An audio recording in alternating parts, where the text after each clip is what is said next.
ನಮಸ್ತೆ ಸ್ನೇಹಿತರೆ. ಮಾಘಪುರಾಣದ 9ನೇ ಅಧ್ಯಾಯ. ಇಂದ್ರನ ಪಾಪ ವಿಮೋಚನೆ. ಹಿಮವ ಪರ್ವತದಲ್ಲಿ ಶಂಕರನು ವಿರಾಜಮಾನನಾಗಿದ್ದನು. ಜಟಾಧರಿ ಗಜಚರ್ಮಾಂಬರಧಾರಿ ಶಂಕರನು ತನ್ನ ಪ್ರಾಣವಲ್ಲಭೆ ಸರ್ವಮಂಗಳೆಯಾದ ಗೌರಿಗೆ ಮಾಘಮಾಸದ ಮಹಿಮೆಯನ್ನು ಹೇಳುತ್ತಾ, ಗೌರಿ ಸರ್ವಮಂಗಳೇ, ಈಗ ನಾನು ಹೇಳ ಹೊರಟಿರುವುದು ಬಹು ಹಿಂದೆ ವೇದಶಾಸ್ತ್ರ ಪಾರಂಗತನಾದ ಗೃತ್ಸಮದ ಮಹರ್ಷಿ ಜಾಹುನುವಿಗೆ ಹೇಳಿದ ಮಾಘಮಾಸದ ಮಹಿಮೆ ಕುರಿತಾಗಿದೆ. ಗೃತ್ಸಮದ ಮುನಿ ಗಂಗಾ ನದಿ ತೀರದಲ್ಲಿ ಬೀಡು ಬಿಟ್ಟಿದ್ದನು. ಮಾಘಮಾಸದಲ್ಲಿ ಈತನು ಶಿಷ್ಯರೊಂದಿಗೆ ಸ್ನಾನ ಮಾಡಿ ಶ್ರೀಹರಿ ಪೂಜಾ ನಿರತನಾಗಿರುತ್ತಿದ್ದನು. ಪ್ರತಿನಿತ್ಯವೂ ತನ್ನ ಶಿಷ್ಯರಿಗೆ ಮಾಘಮಾಸ ಪುರಾಣ ಶ್ರವಣ ಮಾಡಿಸುತ್ತಿದ್ದನು. ಆಗ ಅಲ್ಲಿಗೆ ಬಂದ ಜಾಹುನುವು ಗೃತ್ಸಮದನಿಂದ ಮಾಘಮಾಸ ಸ್ನಾನದ ಫಲವನ್ನು ಕೇಳಬೇಕೆಂದು ಆಸೆಯಾಯಿತು. ಅಲ್ಲದೆ ಯಾವಾಗ ಗೃತ್ಸಮದನು ಮಾಘಸ್ನಾನದಿಂದ ಸಮಸ್ತ ಪಾಪಗಳು ದೂರವಾಗುತ್ತವೆ, ಇಂದ್ರನು ಮಾಘಸ್ನಾನ ಮಾಡಿ ಪಾಪ ದೂರನಾದನು ಎಂದು ಹೇಳಿದನು. ಆಗ ಜಾಹ್ನುವು ಗೃತ್ಸಮದಲ್ಲಿ ಮುನಿವರ, ಇಂದ್ರನು ಮಾಘಸ್ನಾನದಿಂದ ಪಾಪ ಕಳೆದುಕೊಂಡ ಬಗೆ ತಿಳಿಸಿ ಎಂದು ಕೇಳಿಕೊಂಡನು. ಗೃತ್ಸಮದನು ಜಾಹ್ನುವಿಗೆ ಆ ಕಥೆಯನ್ನು ಹೇಳಲು ಪ್ರಕ್ರಮಿಸಿದನು. ತೇತ್ರಾಯುಗ ಹಿಂದೆ ಕೃತಯುಗದಲ್ಲಿ ತುಂಗಾಭದ್ರಾ ನದಿ ತೀರದಲ್ಲಿ ಒಂದು ಪರ್ಣಕೂಟಿ ಇತ್ತು. ಅಲ್ಲಿ ಒಬ್ಬ ಮುನಿಯು ವಾಸಿಸುತ್ತಿದ್ದನು. ಅವನ ಹೆಸರು ಮಿತ್ರವಿಂದ. ಅವನು ಋಗ್ವೇದಾದಿ ವೇದಗಳನ್ನು ತಿಳಿದು ಮಹಾಜ್ಞಾನಿಯಾಗಿದ್ದನು. ತಪೋನಿರತನಾಗಿ ಸ್ಥಿತಪ್ರಜ್ಞತೆಯನ್ನು ಸಂಪಾದಿಸಿಕೊಂಡಿದ್ದನು. ಶಿಷ್ಯರಿಗೆ ವೇದ ಪಾಠ ಹೇಳುವುದು ಅವನ ಕಾಯಕವಾಗಿತ್ತು. ಮಿತ್ರವಿಂದನ ಹೆಂಡತಿ ನೋಡಲು ಲಕ್ಷಣವಾಗಿದ್ದಳು. ತುಂಬ ಯೌವನದಲ್ಲಿದ್ದ ಅವಳು ಅಧಿಕ ಕಾಮಿಯಾಗಿದ್ದಳು. ಒಂದು ದಿನ ಅವಳು ಪ್ರಾತಃಕಾಲ ಋತುಸ್ನಾನ ಮಾಡಿ ಕೂದಲೊಣಗಿಸುತ್ತಾ ಬಿಸಿಲಿನಲ್ಲಿ ನದಿ ತೀರದಲ್ಲಿ ಕುಳಿತಿದ್ದಳು. ಆ ಸಮಯದಲ್ಲಿ ಗಗನ ಮಾರ್ಗದಲ್ಲಿ ಸುರಲೋಕದ ಅಧಿಪತಿ ದೇವೇಂದ್ರನು ಅಷ್ಟದಿಕ್ಪಾಲಕರೊಡಗೂಡಿ ರಾಕ್ಷಸರ ಸಂಹಾರಕ್ಕಾಗಿ ಹೋಗುತ್ತಿರಬೇಕಾದರೆ ಮುನಿಪತ್ನಿಯನ್ನು ಕಂಡನು. ಅವಳ ಲಾವಣ್ಯ ಮತ್ತು ಯೌವನ ಸಹಜವಾದ ದೇಹ ಸಂಪತ್ತನ್ನು ನೋಡಿ ಅವಳನ್ನು ಕೂಡಲೇ ರಮಿಸಬೇಕು ಹಾಗೂ ಅವಳೊಂದಿಗೆ ಸಂಪರ್ಕ ಪಡೆಯಬೇಕೆಂದುಕೊಂಡನು. ಅವನಿಗೆ ಅವಳಲ್ಲಿ ಮೋಹ ಉಂಟಾಯಿತು. ಆದರೆ ಆಗ ಸಂದರ್ಭ ಸರಿ ಇರಲಿಲ್ಲ. ಬೇಗನೆ ಯುದ್ಧ ಮಾಡಿ ರಾಕ್ಷಸರನ್ನು ಜಯಿಸಿ ಹಿಂತಿರುಗುವಾಗ ಮಿತ್ರವಿಂದನ ಪರ್ಣಕೂಟಿಯ ಬಳಿಗೆ ಬಂದನು. ಕಾಮಾಂಧನಾಗಿದ್ದ ಅವನು ಮಿತ್ರವಿಂದನ ಪತ್ನಿಯನ್ನು ಭೋಗಿಸಲು ಸಮಯ ಕಾಯುತ್ತಾ ಇದ್ದನು. ಆಗ ರಾತ್ರಿಯಾಗಿತ್ತು. ಪರ್ಣಕುಟಿಯಲ್ಲಿ ಮಿತ್ರವಿಂದನು ಅವನ ಪತ್ನಿಯು ಇದ್ದುದರಿಂದ ದೇವೇಂದ್ರನು ಒಳಗೆ ಹೋಗಲಾಗಲಿಲ್ಲ. ಆದರೆ ಬೆಳಗಾಗುತ್ತಿದ್ದಂತೆ ಮಿತ್ರವಿಂದನು ಎಂದಿನಂತೆ ಶಿಷ್ಯರಿಗೆ ವೇದಪಾಠ ಹೇಳಲು ಸಿದ್ಧನಾಗಿ ಹೊರಗೆ ಬಂದನು. ಅದೇ ಸಮಯದ ಕಾದಿದ್ದ ಅತಿಕಾಮಿ ದೇವೇಂದ್ರನು ಪರ್ಣಕುಟಿಯೊಳಗೆ ಬಂದು ಮುನಿಪತ್ನಿಯನ್ನೆಬ್ಬಿಸಿ ಅವಳನ್ನು ಹಿಡಿದುಕೊಂಡು ಸವಿನುಡಿಗಳನ್ನಾಡಿದನು. ಸುಂದರಿ, ನಿನ್ನನ್ನು ಬೆಳಗ್ಗೆ ನೋಡಿದಾಕ್ಷಣ ನನಗೆ ನಿನ್ನಲ್ಲಿ ಮೋಹ ಉಂಟಾಯಿತು. ನಿನ್ನಂತಹ ಚೆಲುವೆ ಈ ಭೂಲೋಕದಲ್ಲಿಯೇ ಇನ್ನಾರೂ ಇಲ್ಲ. ನಿನ್ನ ಸುಂದರ ವದನದಿಂದ ಆಕರ್ಷಿತನಾಗಿದ್ದೇನೆ. ಬೇಗನೆ ನನ್ನನ್ನು ಸೇರುವಳಾಗು. ಮುನಿಪತ್ನಿಯು ಸಹಜವಾಗಿಯೇ ಕಾಮಿಯಾಗಿದ್ದಳು.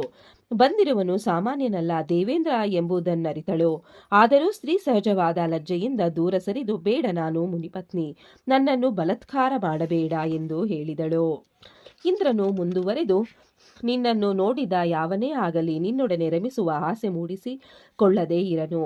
ನೀನಾದರೂ ಚೆಲುವಿನ ಗಣಿಯೇ ಆಗಿರುವೆ. ಬಾ ಸುಂದರಿ ಎಂದು ಬೇಡಿದನು. ಮಿತ್ರವಿಂದನ ಪತ್ನಿ ಕಾಮವಶಳಾಗಿ ಇಂದ್ರನೊಡನೆ ರಮಿಸಲು ಮನಸ್ಸು ಮಾಡಿದಳು. ಇಬ್ಬರು ವಾಸ್ತವ ಲೋಕವನ್ನು ಮರೆತು ಪರಸ್ಪರ ಒಂದಾದರು. ಅವರಿಬ್ಬರ ಸಂತೋಷಕ್ಕೆ ಪಾರವೇ ಇಲ್ಲದಂತಾಯಿತು. ದೇವೇಂದ್ರನು ಅವಳನ್ನು ಭೋಗಿಸಿದ ನಂತರ ಹೊರಡಲು ಅನುವಾದನು. ಅಷ್ಟರಲ್ಲಿ ಅಲ್ಲಿಗೆ ಬಂದ ಮಿತ್ರವಿಂದನು ಸಿಡಿಮಿಡಿಗೊಂಡು ದೇವೇಂದ್ರನನ್ನು ಸುಟ್ಟು ಭಸ್ಮ ಮಾಡುವಂತೆ ನೋಡಿದನು. ಇಂದ್ರನಿದ್ದಲ್ಲೇ ಮಿತ್ರವಿಂದನಿಗೆ ಅವನಾರೆಂದು ತಿಳಿಯಿತು. ದೇವೇಂದ್ರ, ನೀನೊಬ್ಬ ಜಾರನೇ ಸರಿ. ನಿನಗೆ ಸ್ತ್ರೀವ್ಯಾಮೋಹ ಇನ್ನೂ ಬಿಟ್ಟು ಹೋಗಲಿಲ್ಲ. ನಿನ್ನ ಲೋಕದಲ್ಲಿ ಅಪ್ಸರೆಯರು ವಿಹರಿಸುತ್ತಿರುವಾಗ ಭೂಲೋಕದ ಹೆಣ್ಣುಗಳ ಮೇಲೆ ಮನಸ್ಸಾಯಿತೆ. ನಿನ್ನ ಸ್ಥಾನವನ್ನು ಮರೆತು ವರ್ತಿಸಿದೆಯಲ್ಲ. ಛೀ, ದುಷ್ಟಬುದ್ಧಿಯವನೇ, ಇದೋ ನಿನಗೆ ಶಾಪವನ್ನು ಕೊಡುತ್ತಿದ್ದೇನೆ. ನಿನ್ನ ಮುಖವು ಕತ್ತೆಯ ಮುಖವಾಗಿ ತುಟಿಗಳು ಜೋಲಾಡುವಂತಾಗಲಿ. ನಿನಗೆ ಮರಳಿ ನಿನ್ನ ಲೋಕಕ್ಕೆ ಹೋಗಲು ಶಕ್ತಿ ಇಲ್ಲದಂತಾಗಲಿ ಎಂದು ಹೇಳಿ ಹೆಂಡತಿಯ ಕಡೆ ತಿರುಗಿ, ಛೀ ಪಾಪಿಷ್ಟಳೆ, ನಿನ್ನ ಕೈ ಹಿಡಿದು ಪಾಪಿಯಾದೆ. ಜಾರೇ ವಂಚಕಿ, ಪರಪುರುಷನ ಸಂಗ ಬಯಸಿದ ನೀನು ಒಬ್ಬಳು ಹೆಂಗಸೆ. ನೀನು ಕಾಡಿನಲ್ಲಿ ಶಿಲೆಯಾಗಿ ಬಿದ್ದಿರು. ಇದೇ ನಿನಗೆ ಸರಿಯಾದ ಶಿಕ್ಷೆ ಎಂದು ಶಪಿಸಿದನು.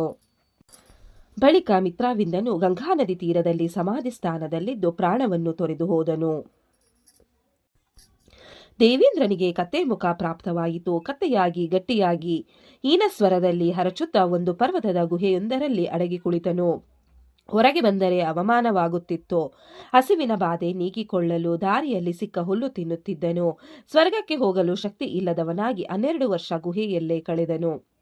1 ನಿಮಿಷದ ಸ್ತ್ರೀ ಸುಖಕ್ಕೆ ಘನಘೋರ ಶಿಕ್ಷೆ ಅನುಭವಿಸಿದನು. ಸ್ವರ್ಗದಲ್ಲಿ ದೇವೇಂದ್ರನು ಇಲ್ಲದದ್ದನ್ನು ಗಮನಿಸಿದ ಅಸುರರು ದೇವತೆಗಳ ಮೇಲೆ ದಾಳಿ ಮಾಡಿ ಯುದ್ಧ ಮಾಡತೊಡಗಿದರು. ತಮ್ಮ ನಾಯಕನಿಲ್ಲದೆ ದೇವತೆಗಳು ಹೆಚ್ಚು ಕಾಲ ಯುದ್ಧ ಮಾಡಲಾಗದೆ ದೇವಲೋಕ ತೊರೆದು ದೇವೇಂದ್ರನನ್ನು ಹರಸುತ್ತಾ ಬಂದರು. 4 ದಿಕ್ಕುಗಳಲ್ಲಿ ಹುಡುಕಾಟ ಆರಂಭವಾಯಿತು. ದೇವತೆಗಳು ಹುಡುಕದೆಡೆ ಇಲ್ಲ. ಗಿರಿಕಾನನ, ಪರ್ವತ, ತಪ್ಪಲು, ಹಳ್ಳಿ, ಪಟ್ಟಣ, ಕಣಿವೆ ಎಲ್ಲೆಂದರಲ್ಲಿ ಹುಡುಕಾಡಿದರು. ದೇವೇಂದ್ರ ಎಲ್ಲಿಯೂ ಸಿಗಲಿಲ್ಲ. ತಮ್ಮ ರಾಜ ಗತಿಸಿದನೋ ಏನೋ ಎನಿಸಿಬಿಟ್ಟಿತ್ತು. ಎಲ್ಲಿಯೂ ಅರಸನನ್ನು ಕಾಣದೆ ಕೆಲವರು ಚಿಂತಾಕ್ರಾಂತರಾಗಿ ಸ್ವರ್ಗಕ್ಕೆ ಮರಳಿದರು. ಕೆಲವರು ಇಂದ್ರನನ್ನು ಹುಡುಕಿ ಪಡೆಯದೆ ಅಮರಾವತಿಗೆ ಹಿಂದಿರುಗಬಾರದು ಎಂದು ಹುಡುಕುತ್ತಾ ಒಂದು ಸಮುದ್ರ ತೀರಕ್ಕೆ ಬಂದರು. ಆಗ ಮಾಘಮಾಸ ಕಾಲ. ಬೆಳಿಗ್ಗೆ ಸೂರ್ಯೋದಯವಾಗುತ್ತಿರಲು ಗಗನ ಮಾರ್ಗದಲ್ಲಿ ಕೆಲವರು ಮುನಿಗಳು ಸಮುದ್ರ ಸ್ನಾನಕ್ಕಾಗಿ ಬಂದರು. ಅವರೆಲ್ಲ ಶ್ರದ್ಧಾಭಕ್ತಿಗಳಿಂದ ಸಮುದ್ರದಲ್ಲಿ ಮಾಘಸ್ನಾನ ಮಾಡಿ ಬಳಿಕ ಎಲ್ಲರೂ ಮಂಡಲ ರಚಿಸಿ ಶ್ರೀ ಹರಿಯ ಮೂರ್ತಿ ಇಟ್ಟು ಧೂಪ ದೀಪ ನೈವೇದ್ಯಾದಿಗಳಿಂದ ಪೂಜಿಸಿದರು. ಮಾಘ ಮಾಸದ ಮಹಿಮೆಯನ್ನು ಒಬ್ಬರಿಗೊಬ್ಬರು ಹೇಳಿಕೊಂಡರು. ದೇವತೆಗಳಿಗೆ ಋಷಿಗಳು ಕೈಕೊಂಡ ವ್ರತವು ಶುಭಕರವೆಂದು ತೋರಿತು. ಅವರೆಲ್ಲ ಮುನಿಗಳ ಬಳಿಗೆ ಬಂದು, ಮಹನೀಯರೇ, ತಾವೆಲ್ಲರೂ ಒಟ್ಟಾಗಿ ಆಚರಿಸುತ್ತಿರುವ ಈ ಪುಣ್ಯಪ್ರದವಾದ ವ್ರತ ಯಾವುದು? ಇದನ್ನಾಚರಿಸುವುದರಿಂದ ಬರುವ ಫಲವೇನು?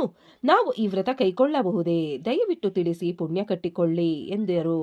ಮುನಿಗಳು ದೇವತೆಗಳ ಕೋರಿಕೆಗೆ ಇಲ್ಲವೆನ್ನದೆ, ದೇವತೆಗಳೇ, ಯಾರು ಬೇಕಾದರೂ ಈ ವ್ರತವನ್ನು ಆಚರಿಸಬಹುದಾಗಿದೆ. ಇದನ್ನು ಮಾಘಮಾಸ ವ್ರತ ಎನ್ನುವರು. ಈ ವ್ರತಾಚಾರಣೆಯಿಂದ ಎಲ್ಲಾ ಪಾಪಗಳು ನಶಿಸುವವು. ಸೂರ್ಯನು ಮಕರ ರಾಶಿಯಲ್ಲಿರುವಾಗ ಸೂರ್ಯೋದಯ ಕಾಲದಲ್ಲಿ ಮಾಘಸ್ನಾನ ಮಾಡುವವನು ಪಾಪದಿಂದ ಬಿಡುಗಡೆ ಹೊಂದಿ ಮುಕ್ತಿ ಹೊಂದುವರು. ಶುಭೋದಯದಲ್ಲಿ ಶ್ರೀ ಹರಿಯನ್ನು ಪೂಜಿಸುವವನು ಶ್ರೀ ಹರಿ ಸಾಯುಜ್ಯವನ್ನು ಪಡೆಯುವನು. ಮಾಘ ಶುಕ್ಲ ಚತುರ್ದಶಿ ಪೂರ್ಣಿಮೆ ತಿಂಗಳಲ್ಲಿ ಮಾಘಸ್ನಾನ ಮಾಡಿ ವಿಪ್ರರಿಗೆ ನಾನಾ ವಿಧ ದಾನಗಳನ್ನು ಮಾಡುವವರು ವಿಷ್ಣು ಲೋಕ ಸೇರಿ ಶ್ರೀ ಹರಿಯ ಸಾಮೀಪ್ಯ ಇರುತ್ತಾರೆ. ಈ ವ್ರತ ಋಷಿಮುನಿಗಳಿಗೂ ದಾಂಪತ್ಯ ಜೀವನ ನಡೆಸುವವರಿಗೂ ಉಪಯುಕ್ತವಾಗಿದೆ. ಮಾಘಸ್ನಾನವನ್ನು ಚಳಿಗೆ ಎದರಿ ಮಾಡದಿದ್ದರೆ ನೀಚ ಜನ್ಮ ಪಡೆದು ಅಪಾರ ಹಿಂಸೆ ಅನುಭವಿಸುವರು. ಮರುಜನ್ಮದಲ್ಲಿ ಚಂಡಾಲರಾಗಿ ಹುಟ್ಟುವರು. ಚಂಡಾಲನಾದವನೇ ಮಾಘವ್ರತ ಆಚರಿಸಿದ್ದಲ್ಲಿ ಪುಣ್ಯವಂತನಾಗಿ ಉತ್ತಮ ಕುಲದಲ್ಲಿ ಹುಟ್ಟುವನು. ಒಟ್ಟಿನಲ್ಲಿ ಮಾಘವ್ರತ ಶುಭಕರವಾದುದಾಗಿದೆ. ನೀವು ಇದನ್ನು ಆಚರಿಸಿ ನಿಮ್ಮ ಅಭಿಷ್ಟಗಳನ್ನು ಈಡೇರಿಸಿಕೊಳ್ಳಿ ಎಂದು ಹೇಳಿದರು. ದೇವತೆಗಳಿಗೆ ಸಂತೋಷವಾಯಿತು. ಅವರು ತಮ್ಮ ರಾಜ ದೇವೇಂದ್ರನನ್ನು ಕಾಣದೆ ಪರಿತಪಿಸುತ್ತಿದ್ದರು. ಮಾಘಸ್ನಾನದಿಂದ ತಮ್ಮ ಕಾರ್ಯಸಿದ್ಧಿಯಾಗುವುದೆಂದು ಬಗೆದರು. ಎಲ್ಲರೂ ಸಮುದ್ರ ಸ್ನಾನವನ್ನು ಮಾಡಿ ಶ್ರೀ ಹರಿಯನ್ನು ಧ್ಯಾನಿಸುತ್ತಾ ಷೋಡಶೋಪಚಾರ ಪೂಜೆ ನಿರ್ವಹಿಸಿದರು. ಭಗವಂತನಾದ ವೈಕುಂಠಾಧಿಪತಿಯಾದ ಲಕ್ಷ್ಮೀ ಸಮೇತನಾದ ನಾರಾಯಣನನ್ನು ಕುರಿತು ದಿವ್ಯ ಸ್ತೋತ್ರ ಮಾಡಿದರು. ದೇವತೆಗಳ ಭಕ್ತಿಗೆ ಮೆಚ್ಚಿ ಮಹಾವಿಷ್ಣುವು ಪ್ರಸನ್ನನಾಗಿ ಶಂಖಚಕ್ರ ಗದಾಪಾಣಿಯಾಗಿ ಲಕ್ಷ್ಮೀ ಸಮೇತನಾಗಿ ದರ್ಶನವಿತ್ತನು. ದೇವತೆಗಳು ಕೃತಾರ್ಥರಾದೆವು, ಅನುಗ್ರಹಿಸುವ ಸ್ವಾಮಿ ಎನ್ನುತ್ತಾ ಶ್ರೀ ಹರಿಗೆ ನಮಸ್ಕಾರ ಮಾಡಿ ಪುನಃ ಅವನನ್ನು ಸ್ತುತಿಸಿದರು. ಇಲ್ಲಿಗೆ 9ನೇ ಅಧ್ಯಾಯವು ಮುಕ್ತಾಯಗೊಂಡಿತು. ಈ ಅಧ್ಯಾಯವನ್ನು ಕೇಳಿದವರಿಗೂ ಓದಿದವರಿಗೂ ಶ್ರವಣ ಮಾಡಿದವರಿಗೂ ಆ ಭಗವಂತನು ಒಳ್ಳೆಯದನ್ನು ಮಾಡಲಿ. ಓಂ ನಮೋ ಭಗವತೆ ವಾಸುದೇವಾಯ ನಮಃ. ಓಂ ನಮಃ ಶಿವಾಯ. ಧನ್ಯವಾದಗಳು ಸ್ನೇಹಿತರೆ. ವಿಡಿಯೋ ನೋಡಿಕ್ಕೆ ಎಲ್ಲರಿಗೂ ಧನ್ಯವಾದಗಳು. ನಿಮಗೆ ಈ ವಿಡಿಯೋ ಇಷ್ಟ ಆಗಿದ್ರೆ ಪ್ಲೀಸ್ ಒಂದು ಲೈಕ್ ಮಾಡಿ. ನೆಕ್ಸ್ಟ್ ಇನ್ನು ಜಾಸ್ತಿ ವಿಡಿಯೋ ಹಾಕ್ತೀವಿ. ಹಾಗೆ ನಿಮ್ಮ ಫ್ರೆಂಡ್ಸ್ಗೆ ಶೇರ್ ಮಾಡಿ ಮತ್ತೆ ಸಬ್ಸ್ಕ್ರೈಬ್ ಮಾಡಿ. Thank you very much.